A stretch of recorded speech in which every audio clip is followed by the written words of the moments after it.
ആദരണീയരായ അധ്യാപകർ, വിദ്യാർത്ഥി സുഹൃത്തുക്കൾ, വിശിഷ്ട അതിഥികൾ, മറ്റ് പ്രിയമുള്ളവർ, ഏവർക്കും സ്നേഹാഭിവാദ്യങ്ങൾ.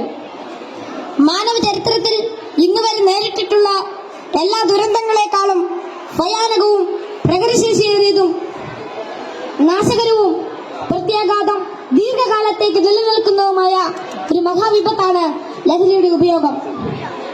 ഓരോ കുട്ടിയുടെയും ജീവിതത്തിലേക്ക് ഹരമായും ഉന്മാദമായും ഉച്ച ചങ്ങാതിയായും മൃദുവാസത്തോടെ പടികയറി വരുന്ന ലഹരി മരുന്ന് ഏതു വിധേനയായാലും ഒരു പ്രാവശ്യം ഉപയോഗിച്ചാൽ പിന്നെ അതിന്റെ തോഴനും പിന്നീട് സന്തത സഹചാരിയായും അധികം വൈകാതെ അടിമയുമാക്കി മാറ്റുന്ന മാന്ത്രിക ശക്തിയാണ് മയക്കുമരുന്നിനുള്ളത്. മയക്കുമരുന്നിന്റെ ഈ മാന്ത്രിക ശക്തിയെക്കുറിച്ച് പറയുമ്പോൾ കടൽക്കിടവിന്റെ കഥയാണ് എനിക്ക് ഓർമ്മ വരുന്നത്. കൂട്ടുകാരെ, നിങ്ങൾ കടൽക്കിടവിന്റെ കഥ കേട്ടിട്ടില്ലേ? വെയിലാറുന്ന സായാഹ്നങ്ങളിൽ കടൽ തീരത്തിന്റെ മണൽത്തട്ടിൽ നടക്കാനാവാതെ അവശനായി കിടക്കുന്ന വൃദ്ധനെ കാണാം.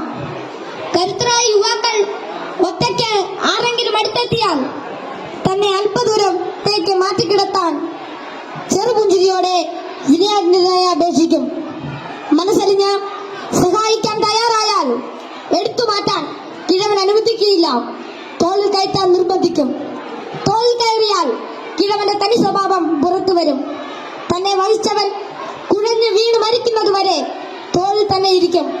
നന്നേ ഭാരമുള്ള കിഴവനെ ചുമന്ന യുവാവ് മരിച്ചു എന്ന് ബോധ്യമായാൽ ഇറങ്ങി അല്പമകലെ മാറിക്കിടക്കും, അടുത്ത ഇരയെയും കാത്ത്.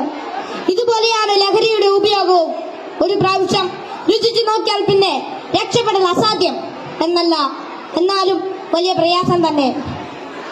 മയക്കുമരുന്ന് ഉപയോഗിച്ചുറങ്ങാൻ പ്രേരകമാകുന്ന ഘടകങ്ങൾ പലർക്കും പലതാണെങ്കിലും പരിണിതഫലം എല്ലാവരിലും ഏതാണ്ട് ഒന്ന് തന്നെയാണെന്ന് പറയാം. ഉപയോഗിച്ച് തുടങ്ങുമ്പോഴുള്ള രസവും കൗതുകവുമെല്ലാം മാനസിക സംഘർഷങ്ങൾക്കും ശാരീരിക പ്രശ്നങ്ങൾക്കും വഴിമാറും. പിന്നീട് ഇതില്ലാതെ ജീവിക്കാൻ കഴിയില്ലെന്ന സ്ഥിതി വരുന്നു. ലഹരിക്കാംശമായ പണം കണ്ടെത്തുന്നത് പ്രയാസമായി തീരും. അപ്പോൾ അതിനായി കുറുക്കുവഴികൾ തേടുന്നു. അങ്ങനെ അധാർമിക ജീവിതത്തിനും കുറ്റകൃത്യങ്ങൾക്കും പ്രേരിപ്പിക്കപ്പെടുകയും കുടുംബത്തിനും സമൂഹത്തിനും നിയമപാലകർക്കും തലവേദനയായി മാറുന്നു. ഇതിന്റെ എല്ലാം ബാക്കി പത്രം എന്ന് പറയുന്നത് നിരാശ, ഏകാന്തത, മാനസിക പിരിമുറുക്കം, ശാരീരിക പ്രശ്നങ്ങൾ, മാനസിക വിഭ്രാന്തി എന്നിവയാണ്. ഈ പ്രശ്നങ്ങൾ ഇവരെ നിഷ്ക്രിയരും നിർജീവനുമാക്കി തീർക്കുന്നു. അങ്ങനെ കുടുംബത്തിന്റെയും സമൂഹത്തിന്റെയും നട്ടല്ലാകേണ്ട ഇവർ വീടിനും വീട്ടുകാർക്കും നാടിനും തന്നെ ബാധ്യതയായി തീരുന്നു. ലഹരി ഒരു മഹാവിപത്താണ്, സമൂഹത്തെ കാർന്നു തിന്നുന്ന മഹാവ്യാധി. ഇത് ബാധിക്കുന്നതാകട്ടെ നാടിന്റെ സമ്പത്തും രാഷ്ട്രത്തിന്റെ അടിത്തറയും നട്ടലുമായ കൗമാരത്തെയും യൗവനത്തെയും. കുപ്പിയിൽ നിന്ന് തുറന്നുവിട്ട ഭൂതം പോലെ നമ്മെ ഒന്നോടെ വിഴുങ്ങുവാൻ വായ് നല്ലറിയാത്തടുക്കുന്ന ഈ ദുർഭൂതത്തെ നമുക്ക് ഒറ്റക്കെട്ടായി നേരിടാം. ലഹരി എന്ന മഹാവിപത്തിനെതിരെ സന്ധിയില്ലാ സമരത്തിനായി നമുക്ക് അണിചേരാം. മയക്കുമരുന്നിന്റെ ഉപയോഗത്തിനും വിതരണത്തിനും വ്യാപനത്തിനുമെതിരെ കൈയോട് കൈകോർത്ത് നമ്മെ തന്നെ കാത്തും കൂട്ടുകാരുടെ കാവലാളായും ലഹരിക്കടിമപ്പെട്ടു പോയവരെ ചേർത്ത് പിടിച്ചും ലഹരി വിമുക്ത നാളേക്കായി ഐക്യദാർഢ്യത്തിന്റെ ഉരുക്കുകോട്ട തീർത്ത് മുന്നേറാം.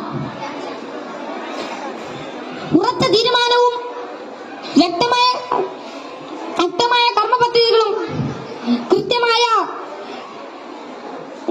ബോധവൽക്കരണവും കൊണ്ട് നമ്മുടെ കൂട്ടുകാർക്ക് ചുറ്റും നമുക്കൊരു രക്ഷാവലയം തീർത്ത് മനവും കരവും ഒന്നായി ചേർത്ത് ഉറക്കെ പാടാം.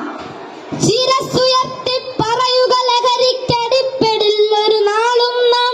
ശിരസ്സുയർത്തി പറയുക ലഹരിക്കടിപ്പെടില്ലൊരു നാളും നാം. വരം കണക്കെ കിട്ടിയ ജീവിതം എറിഞ്ഞുടയ്ക്കുകയില്ല നാം. വരം കണക്കെ കിട്ടിയ ജീവിതം എറിഞ്ഞുടയ്ക്കുകയില്ല നാം. ശിരസ്സുയർത്തി ശിരസ്സുയർത്തി ശിരസ്സുയർത്തി പറയുക ലഹരിക്കടിപ്പെടില്ലൊരു നാളും നാം. ശിരസ്സുയർത്തി ശിരസ്സുയർത്തി ശിരസ്സുയർത്തി പറയുക ലഹരിക്കടിപ്പെടില്ലൊരു നാളും നാം. ഈ മാതൃകാ ജീവിതത്തിലേക്ക് എല്ലാവരെയും ആഹ്വാനം ചെയ്തുകൊണ്ട് നിർത്തുന്നു. നന്ദി, നമസ്കാരം. Thank you all.